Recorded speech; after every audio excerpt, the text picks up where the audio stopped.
ವಿಧಾನಸಭೆಯಿಂದ ರಾಜ್ಯಸಭೆಯ 4 ಸ್ಥಾನಗಳಿಗೆ 4 ಸದಸ್ಯರು ಅವಿರೋಧವಾಗಿ ಆಯ್ಕೆಯಾಗಿದ್ದಾರೆ.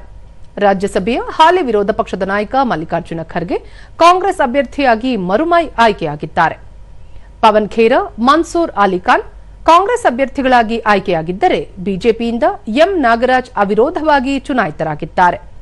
ಕೆ ನಾರಾಯಣ್, ಈರಣ್ಣ ಕಡಾಡಿ, ಮಾಜಿ ಪ್ರಧಾನಿ ಎಚ್.ಡಿ. ದೇವೇಗೌಡ ಮತ್ತು ಮಲ್ಲಿಕಾರ್ಜುನ ಖರ್ಗೆ ಅವರ ಹಾಲಿ ಸದಸ್ಯತ್ವದ ಅವಧಿ ಜೂನ್ 25ಕ್ಕೆ ಮುಕ್ತಾಯಗೊಳ್ಳುತ್ತಿದೆ.